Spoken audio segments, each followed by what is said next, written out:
président ya parti politique moko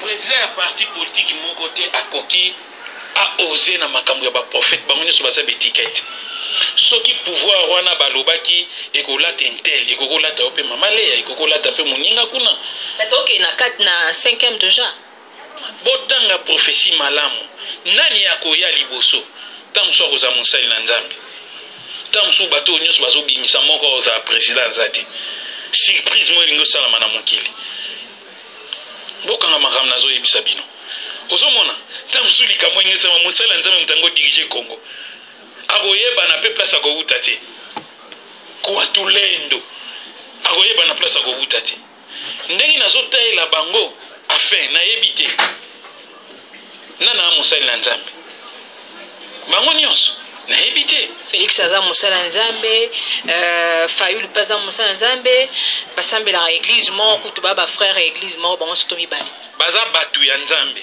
baa basali te baza basali na ngambo ya politike ozo comprendre baa basali na nzambe na ngambo ya politike sikoyo église wana bazosambela bangunza baza kuna mpo bayebisa bango sekret ya mboka oyo bisimbi na biso basimbaka kongo bayebi bango parce que ezo dirige me bato basimbaka makambo bazali kisina tuka kongo esika touta touti na egypte toye na nini na royaume congo na kulumbimbi makambo nini eza wana esika bakunda baroi makambo nini balobaka on ne sait jamais.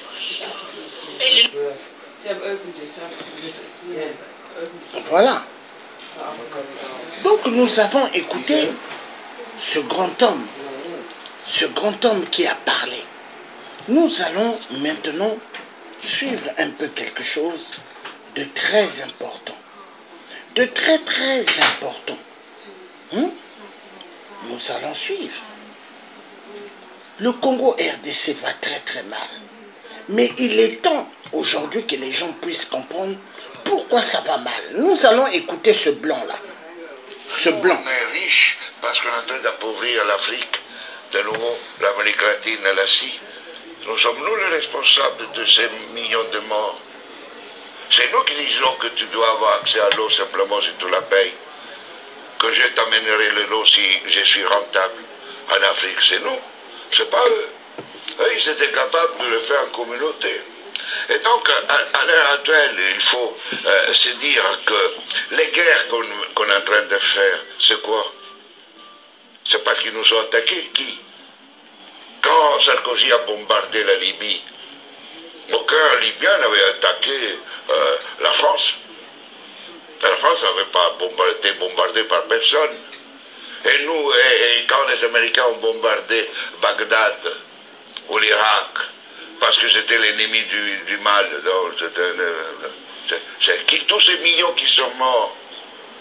Et tous ces millions de réfugiés syriens, irakiens, etc., c'est qui eux, ils sont voulus. Et nous, on a le courage après de dire, je vais t'aider pour rester chez toi. Hein? Alors qu'on les a créé les conditions pour qu'ils doivent fuir. Et nous, on va dire hypocritement à cette Europe qui hypocritement donne 6 milliards à la Turquie, 2 milliards aux Libyens pour pouvoir tenir les gens qui viennent d'Afrique, où on est en train d'alimenter, nous, les guerres.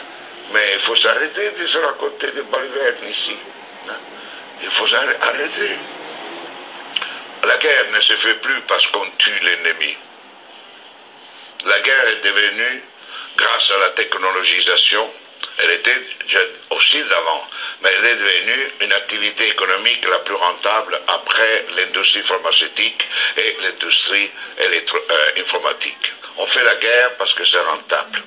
Et malheureusement, si nous ne changeons pas nos dirigeants et nous-mêmes, dans le sens pas individuellement, mais les systèmes de valeurs fondamentaux, la sécurité nationale qui explique la guerre, la souveraineté nationale, l'appropriation privée du vivant, etc.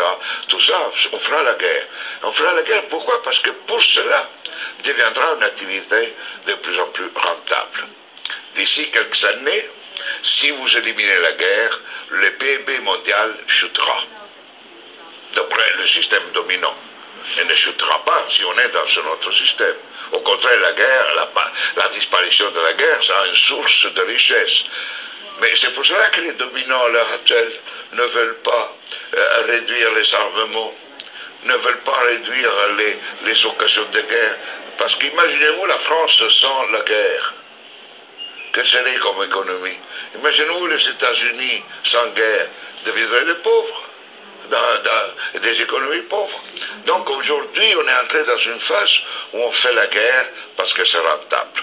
Et vous n'aurez aucun dirigeant actuel du monde qui arrêtera la guerre, parce qu'il sera crucifié, parce qu'il sera lapidé, parce qu'il va contre la logique. La guerre fait augmenter le PIB mondial.